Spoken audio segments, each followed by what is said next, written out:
The release of DeepSeek AI from a Chinese company should be a wake-up call for our industries that we need to be laser focused on competing to win, because we have the greatest scientists in the world. Even Chinese leadership told me that.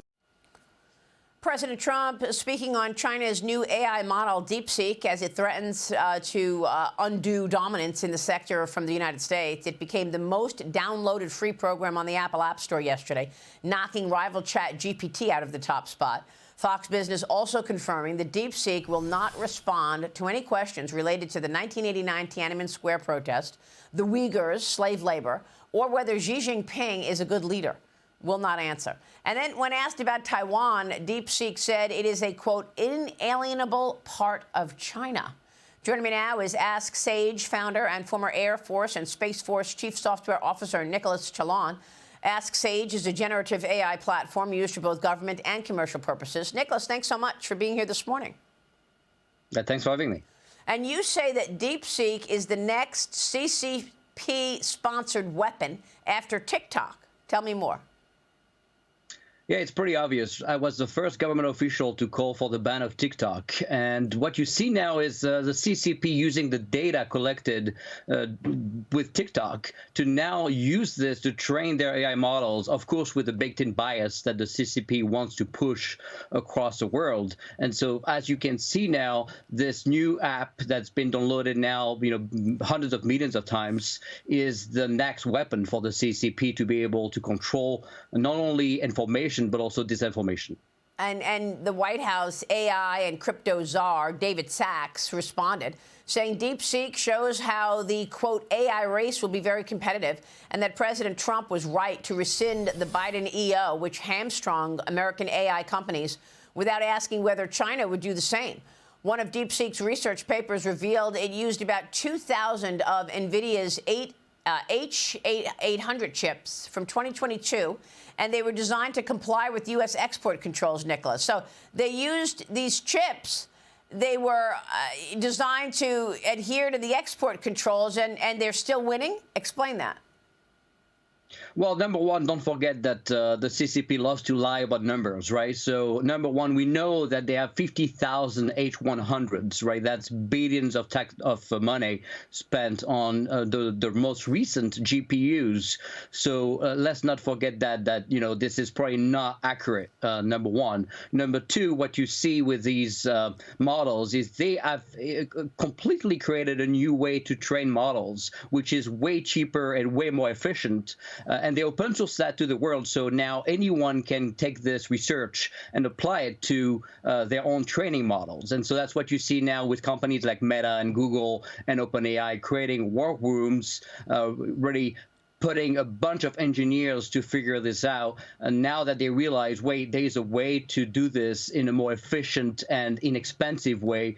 But keep in mind, they're lying about numbers, and the model is not as good as we think. When you look at the benchmarks of the model, it's very easy to cheat those numbers because, again, they know the exact answers to provide to pass the tests. Yeah. So, when we test those models in real-life scenarios, they're not as good as they claim to be. Yeah, I mean, I think I tend to agree with you.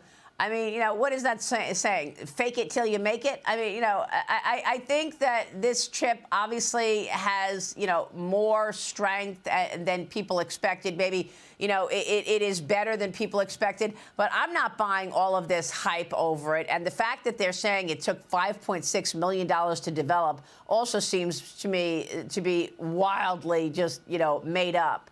Nicolas, so what's the real deal with this AI model?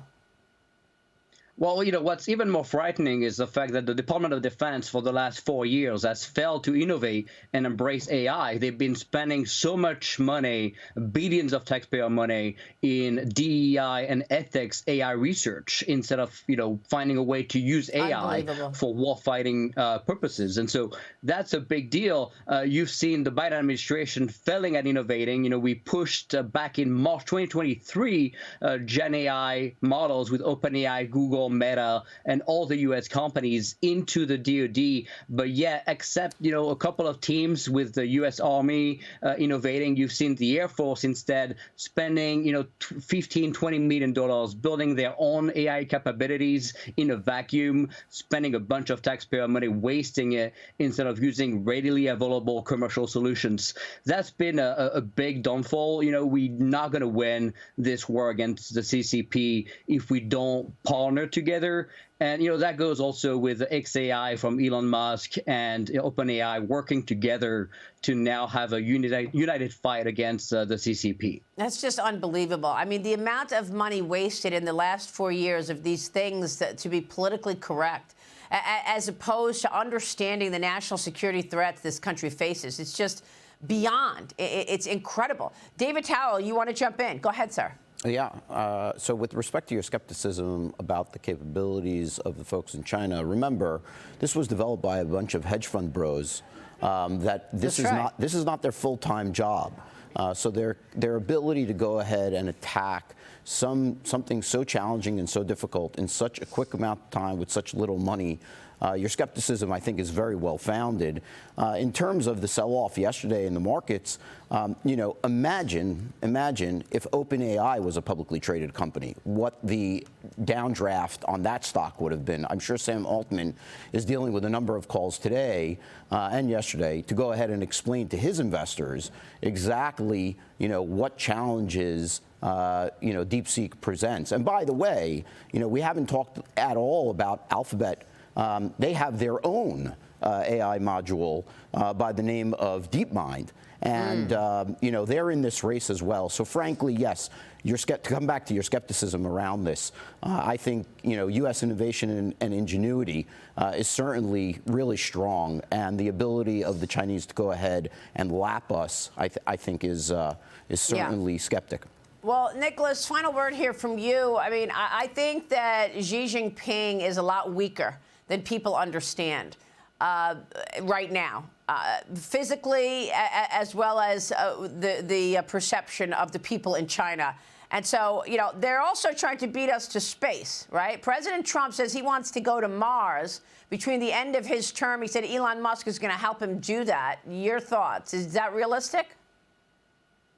I think with people like Elon Musk and Donald Trump, everything is possible. And so if we put all the energy and our time and money to achieve it, I think we're going to get it done. And honestly, we need a new challenge. It's been so long that we have yet to innovate and get things done. So I think it's perfect timing to get that done. Yes, absolutely. A lot of innovation. President's also talking about this Iron Dome for America. Really focused, zeroing in on national security. Nicolas, great to get your take on all of it. Thank you, sir.